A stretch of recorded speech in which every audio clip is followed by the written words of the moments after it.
J-Mo, they had Marvin.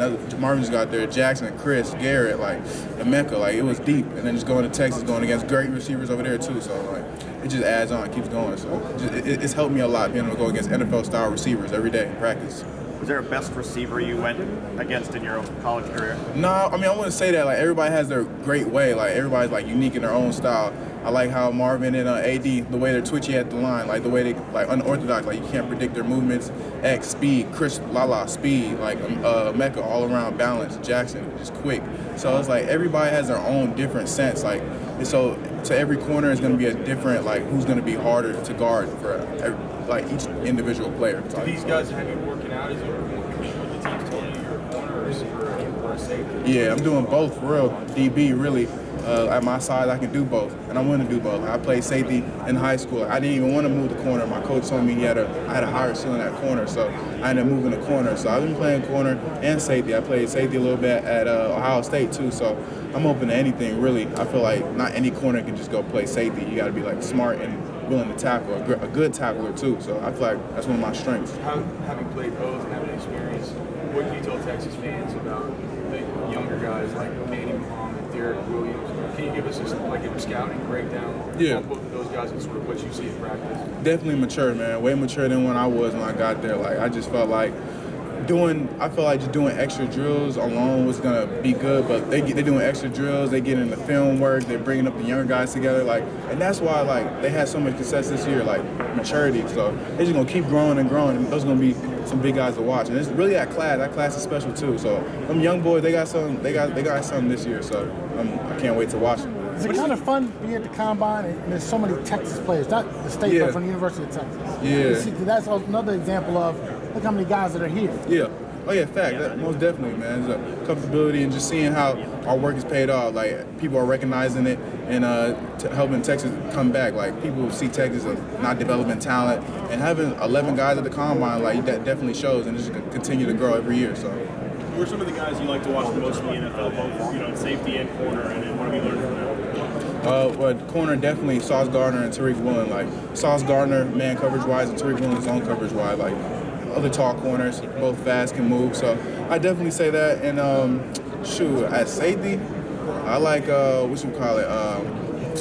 can't pick his name, but from the Seahawks, he played at Texas.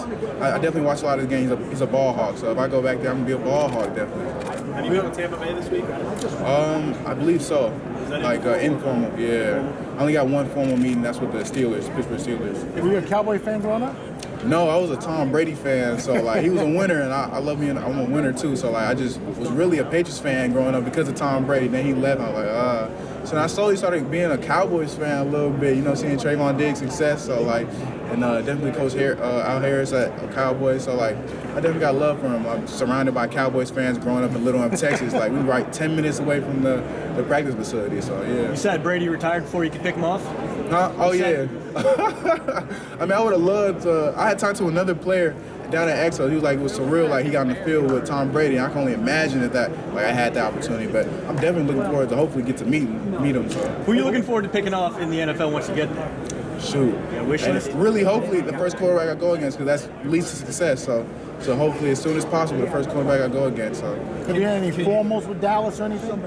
No formal with Dallas. I just got one formal. Just one formal. Yeah. Can you take us behind the scenes about how the conversation with you and Sark went, about possibly you coming back or going, how did that go? Yeah, well, he's stressing me like if I want to come back, I can come back, and that if I'm open to leaving, like he'll remember me leaving, like really just either or whatever I felt comfortable with. I felt like I was ready. Like I know the season didn't go the way I wanted it to, but I say like everything happens for a reason. I know I'm a hell of a DB. I play safety or corner. Like I just felt like I just had some nagging hamstring injury that derailed me for the rest of the season. It kind of slowed me down. So I feel like I started off great, but I know I'm ready. So. Talked about a lot of superstars you practiced against Ohio State and Texas. Can you talk anything about the next guys coming out of Texas, like Jonte or Nelson Moore? Oh yeah, I mean you got a lot to look forward to, man. They got Jonte, he gonna get the job done. DeAndre Moore, like a lot of people, I feel like letting off the whole roster, like Ryan Wingo, like we got some guys back there, and when they get the opportunity, they're definitely gonna shine. They're hungry, so I'm looking forward to watching them, man. They're gonna light it up. What's the toughest part of that transition between safety and cornerback? Safety and cornerback, I'd say the angles really. angles in attacking the ball and angles for tackling. I say that's the biggest transition. So just being able to rep that out, and you get a lot of those reps in practice too. So just being able to master those angles. So Any interview questions you weren't expecting? Anything take you off guard?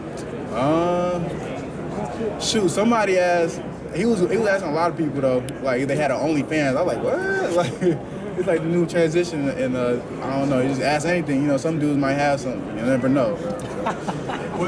Is there what's the one thing you think back about Coach Terry Joseph? Is there one thing that he would stress, or one thing he'd always tell you once you skated, or what he was trying to do? Like something for me to lay back on. Just like something he always said, or some kind of philosophy that he really wanted to grind as far as teaching you guys about how to play. Oh, just being smarter, like recognizing stuff before the play, like just being a smarter player, because it's really 90% mental and 10% physical. So just being a smarter player, so the game can slow down for you. So. You mentioned that you've kept in touch with some of those guys from Ohio State. Oh, yeah. What's it like seeing some of them here this week?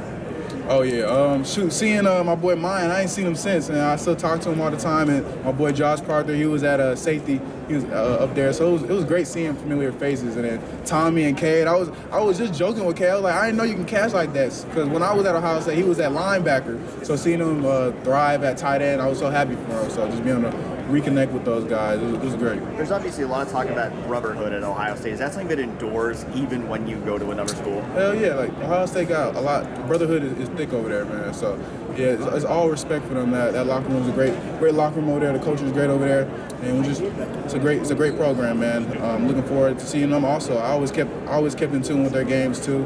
So I still got all love and respect for everybody at Ohio State, man. I never had no bad blood with nobody over there. So. On the Texas side of things, can you tell fans maybe, is there one player, it could be on offense or defense, maybe somebody for next year coming up in the future that's a little bit sleeper, that they might not have heard about, but keep an eye out for this guy? Yeah, I say Bender, man. The way he's been working and coming off, like he's going to get this opportunity this year, and I think he's going to thrive in this opportunity. So definitely David Bender too. And shoot, Barron Sorrell, he's a hard worker, and he's going to put it together. So, and Alfred Collins, shoot, he's in D-line. I feel like he got overshadowed by some people. So Alfred Collins, a lot of our D-line was really solid though, but I feel like they got overshadowed because everybody talking about T-Sweat and Amur, but the whole D-line is like something to look forward to. So definitely be up for that.